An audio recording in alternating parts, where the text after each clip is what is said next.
Lucia asked Duke Hugo for a little space, her words nearly tripping over themselves as her face burned red. He noticed immediately and teased her with an easy smile, asking if she felt tempted. She denied it at once, though her blush betrayed her. Hugo reminded her that he had been occupied with the banquet and Damian's legitimization, and now that everything was settled, it seemed only fair that he spend time with his wife. Still, he assured her he had no intentions of doing anything improper and would simply sleep as he was, though his hand tightened around hers just a little. Lucia paused, something catching in her thoughts. He had said Damian's name so naturally. Turning toward him, she asked whether he disliked the boy. Hugo answered plainly that he did not. Then why, she pressed, had he sent Damian away to a boarding academy? He repeated his earlier explanation, that he had been unable to properly care for him at the time. Lucia frowned, pointing out that it was unheard of for a duke's heir to be sent away like that. Hugo dismissed the concern calmly. There was no rule requiring him to follow convention.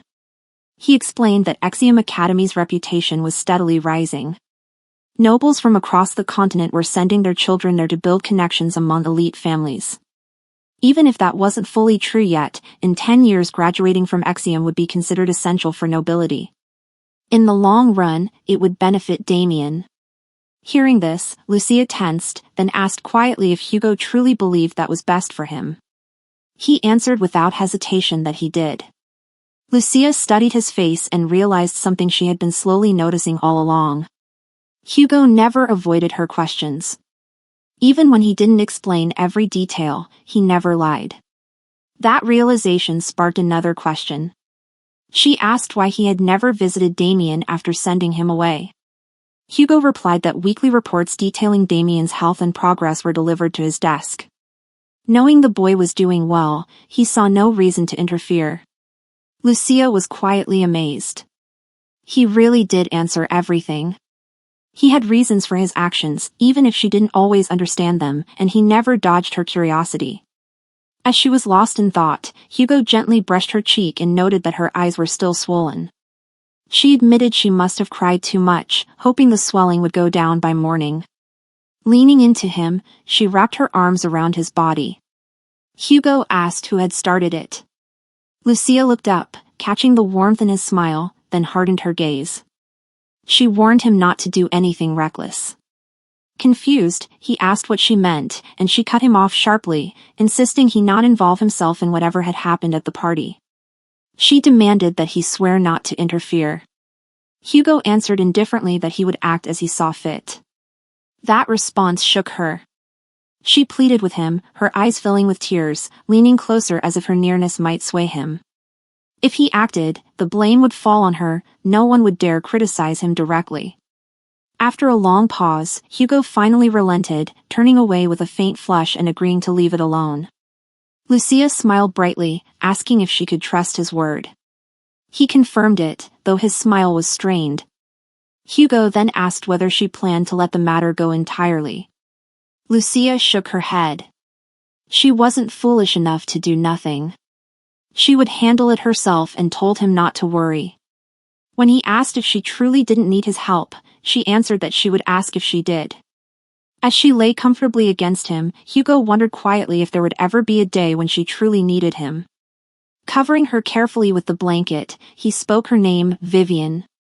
She answered, half drowsy. He called her again, and again she responded, smiling. He reminded her that she had once been uncomfortable hearing that name. She admitted it, but now it felt natural. She explained that after hearing it so many times, she had grown used to it. In her heart, Lucia no longer resented the name Vivian. Vivian was the Duke's wife, not the girl who had endured endless suffering in her dreams. Vivian had escaped that nightmare and found a different future. Each time Hugo called her by that name, her heart fluttered. He was the only man who spoke it so gently, and she wanted it to stay that way. Hugo sensed there was something she wasn't saying. He wondered why she never told him her childhood name and feared the answer might confirm his doubts. Was she merely fulfilling her role as his wife, or was there a chance her resolve might soften one day? Watching her yawn, he swallowed the question. If she repeated that she would never love him, he wasn't sure he could endure it. As she drifted off, Hugo pulled her closer, holding her gently. Despite her warmth in his arms, a strange sorrow settled in his chest. He had never known pain like this before, yet it lingered, an ache born from the fear that he might lose her someday, even while she slept safely beside him. The following day, Duke Hugo summoned all of his vassals. The gathering was formal, tense, and brief. There, he publicly announced that the young Master Damian had been officially legitimized. The declaration alone was enough to stir the room, but the Duke was not finished. "Jerome," he said, calling his aide's name without looking up, "bring me the list of attendees from the garden party." Jerome stiffened. "Your Grace," he began cautiously, his hesitation plain. Duke Hugo raised his gaze, fixing him with a cold stare. Jerome swallowed and said no more. He stepped forward and distributed copies of the guest list to the assembled vassals. As the names were read, confusion spread through the room. Murmurs rose and quickly died. Duke Hugo addressed them plainly. "Those of you whose names appear on that list would be wise to keep a tight rein on the actions of your family members." The meaning was unmistakable. Fear crept into the faces of the vassals, some of whom felt a chill run down their spines. To them, it sounded less like advice and more like a warning, one that implied consequences far heavier than words. "Technically, I didn't do anything Vivian explicitly forbade," Duke Hugo thought to himself, feeling a quiet sense of satisfaction. Jerome, on the other hand, could only feel dread. He could already imagine the fallout. The ladies who attended the party would not escape scrutiny, and rumors were bound to follow. Fabian would certainly make his displeasure known, and Jerome knew he would hear about it endlessly. As expected, a new rumor soon spread through the north: anyone who dared to cross the Duchess would have to face the Duke's merciless fury. A week passed. Life at Rome returned to its usual calm. Lucia carried herself as she always had, composed and untroubled. The staff, quick to adapt, soon acted as though the incident had never occurred. Everyone moved on, except Damian. He could not forget the sense of helplessness that had gripped him that day. Holding the fox cub close, he recalled the whispers and looks at the party. It was the first time he had truly felt anger toward his own weakness. If father were here, things wouldn't have turned out like that. No, this wasn't because he was a child. That excuse rang hollow now. At the academy, he had always been the youngest among his peers. He was used to being underestimated, used to the sideways glances and subtle disrespect brought on by his unclear family standing. Yet no one ever dared go too far. His academic performance alone had drawn a line they would not cross. Capability determines power. It was the clearest truth he had learned at Exium Academy. At the academy existed an exclusive student organization known as the Circle. Its influence was immense, extending through every corner of campus life. The leader of the group was known only as Sita. All its members were upperclassmen, which meant Damian had never directly encountered them. Still, he had seen enough. In the courtyards, students would part instinctively when Circle members passed, treating them with a reverence bordering on submission. Damian had never cared. His only goal had been simple: graduate quietly and without trouble. But that had changed. Ever since the garden party, a new resolve had taken root. Taking on his father's title was no longer an abstract idea or a distant expectation, it had become a necessity. A means, not an end. He sought out Jerome. "I wish to see my father," Damian said politely. As Jerome led him to Duke Hugo's office, Damian realized something for the first time. He had never asked himself why he wanted to become the Duke, or what he would do afterward. The title itself had been the goal. Now, it was merely a step forward. Duke Hugo paused his paperwork when Damian entered. "Will this take long?" "No, sir," Damian replied. "I came to inform you that I wish to return to the academy." The Duke flipped through his documents, his tone distant. "It's unlikely you'll be able to keep up with this semester."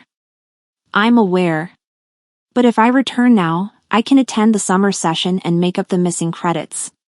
"You can graduate even if you miss a semester," Duke Hugo said. "I want the best grades possible." I told you before, graduation is enough. Yes, Damian answered evenly. But this is what I want. Duke Hugo finally stopped writing. Why? Because I need power, Damian thought.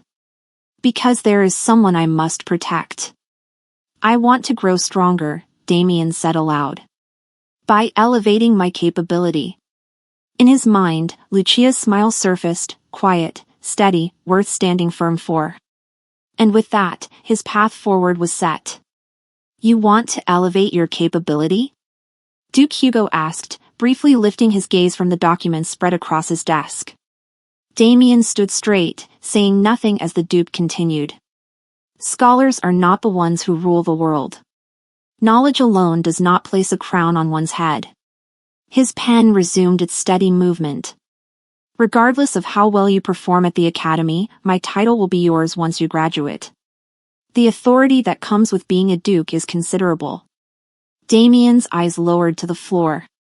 So it doesn't matter, he thought. Whether I scrape by or stand at the very top, the ending is already decided. His fingers curled into a fist. No matter how much effort I put in, the result remains the same.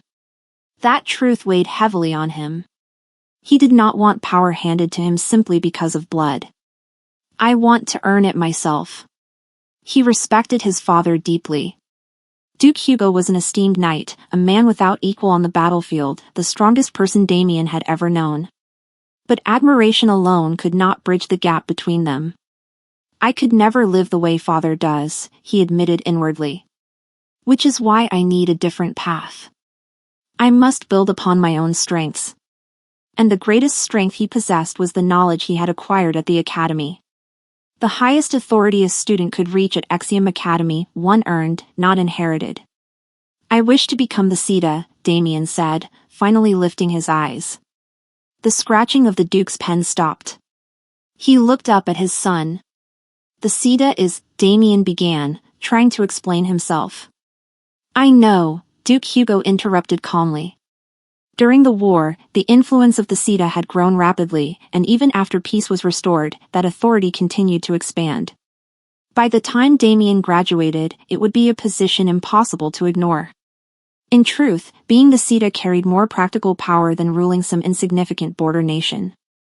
If he truly became the Sita, the Duke thought, the stigma of his birth would no longer matter. Yet the reports had never mentioned Damian showing interest in power. He had been known only for his diligence and studies. Why now? The Duke wondered. That position isn't granted through academic excellence alone, he said aloud. Yes, I'm aware, Damian replied without hesitation. Then remember this, Duke Hugo said, fixing him with a steady gaze. Having a mediocre amount of power is worse than having none at all. If you aim for the top, you must rise to a place no one else can even reach. Yes, sir, Damian answered, listening intently. After a brief pause, the Duke spoke again. You are registered under your mother's name. You are aware of this? Damian's face flushed slightly. Yes. Mother already told me. Inform her that you'll be returning to the academy. Yes, sir. And do not kill anyone while you're there, the Duke added flatly. A chill ran down Damian's spine. If something of that nature occurs, Duke Hugo continued, contact the estate before notifying the academy staff. Yes, sir, Damian said stiffly. Father truly is terrifying, he thought. I'll take my leave, then, Damian said, bowing slightly. All right, the Duke replied. After Damian left the office, Duke Hugo leaned back in his chair, his thoughts lingering. The Sita. He glanced toward the door. He's grown taller, hasn't he? A small grin formed on his face. Your son is far more driven than you ever were, he murmured to himself, relaxing into his seat. You're returning to the academy already? Lucia exclaimed during tea time, her worry plain as Damian broke the news. Are you still upset about what happened at the garden party? Not at all, Damian replied. If I want to keep up with my studies, it's time I return. I know I should support you, Lucia said softly, but hearing that you're leaving tomorrow morning, it feels so sudden. She almost asked whether he would return next year, but stopped herself. When the king passes away, we'll likely move back to the capital, she thought. And if the northerners looked down on Damian this much, how much worse will it be there? Perhaps it would be better for him to remain at the academy until he was old enough to make his formal debut into high society. Will things even change by then? She wondered. Is something wrong? Damian asked, noticing her silence. Lucia looked at him for a long moment, then smiled. No, she decided. I have to believe things will be different. If you're leaving tomorrow, she said brightly, then you don't need to study today, right? She hesitated, then added, flustered, I mean, would you like to spend time with me? More than usual, that is. I'd love to hear about life at the academy.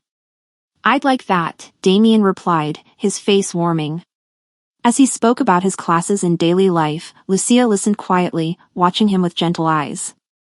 Their smiles came naturally, the room filled with a calm warmth, an ordinary, precious moment neither of them rushed to end. The day of Damian's departure arrived sooner than expected, carried in on the same quiet wind that brushed the castle grounds each morning. The servants gathered neatly before the gates, their presence forming a solemn send-off as preparations were completed.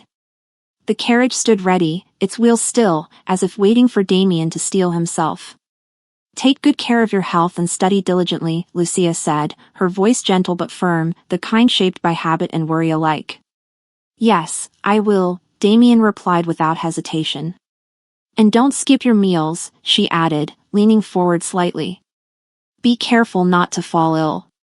I believe he understands your concerns well enough, Duke Hugo said, drawing her attention away from Damian. Lucia stiffened for a moment. Ah, yes, she replied, visibly flustered. Damian smiled faintly at her reaction.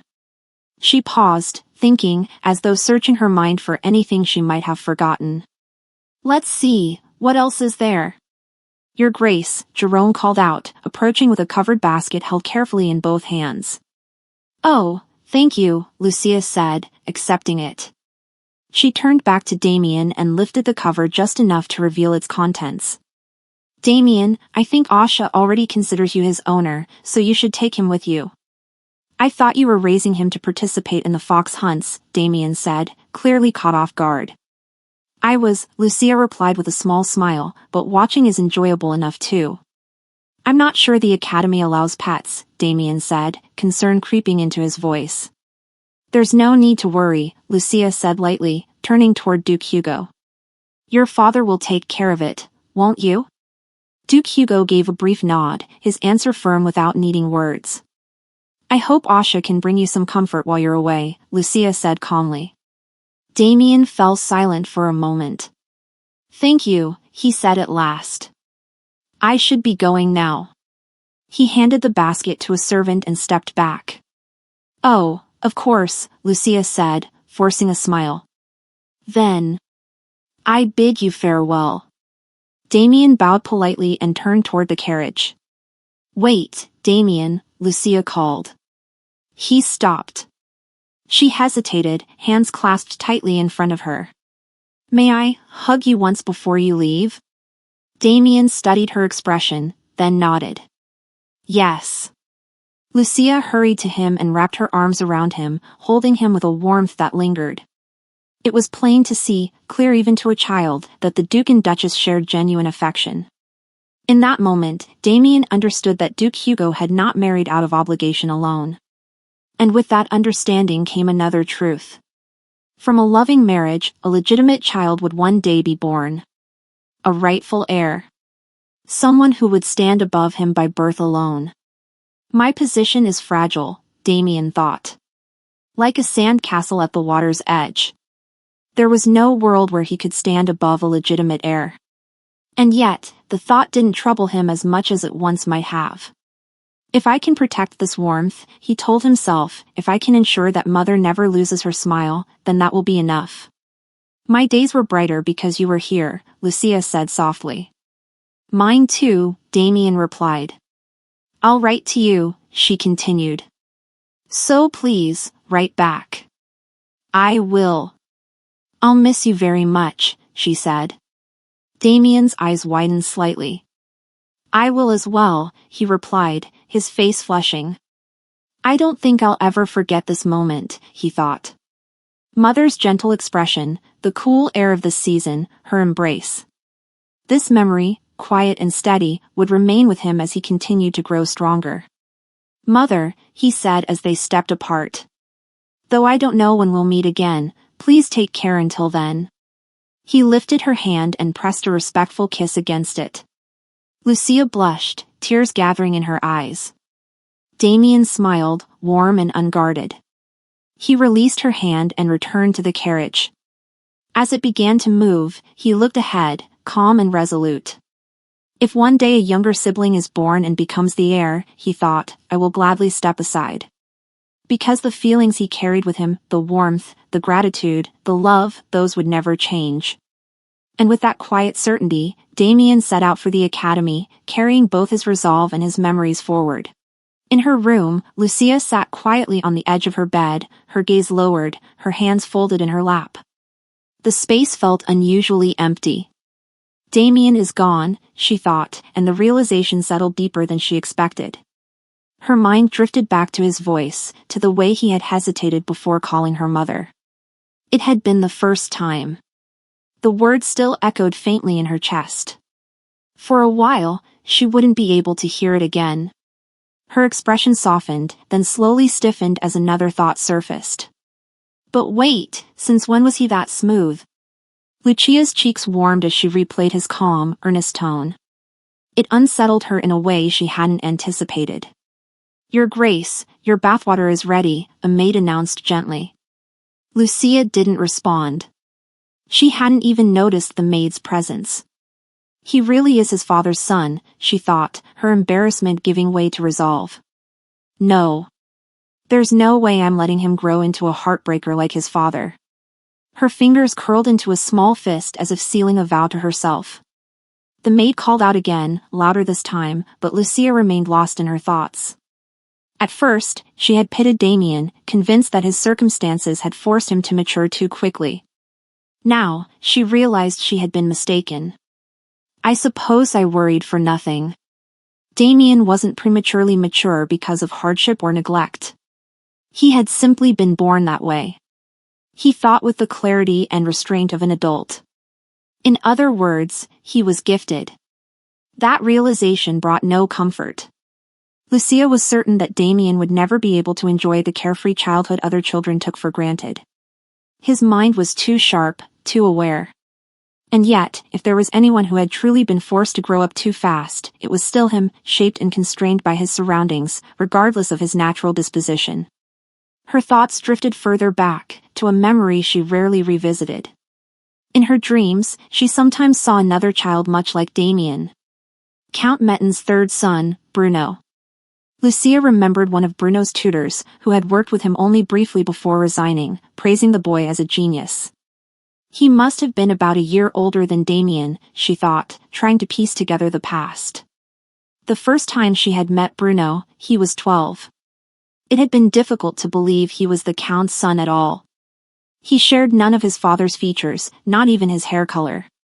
Bruno had been openly rebellious, defiant toward his father and disruptive wherever he went. He drove tutors away one after another, using clever, often devious tricks that were far beyond what a child his age should have been capable of. In the end, Count Metten sent him off to an academy under the guise of furthering his education. Despite his cold demeanor and hostile attitude, Bruno had possessed a striking level of maturity. So Damian wasn't the first intelligent, precocious boy Lucia had encountered. But still, they're nothing alike, she thought. Aside from being brilliant, they're completely different. Damian was gentler, warmer, cuter, even. The realization made her blush despite herself. And far more lovable. A quiet ache settled in her chest. I already miss him. Just then, a pair of hands gently lifted her chin. Lucia gasped as her gaze was drawn upward, meeting Duke Hugo's. Their eyes locked in silence. Huh? Why is Hugh already here? Her heart skipped. I haven't even bathed yet. Before she could gather herself, he leaned in and kissed her, his presence pressing close. Startled, Lucia raised a hand, stopping him mid-motion.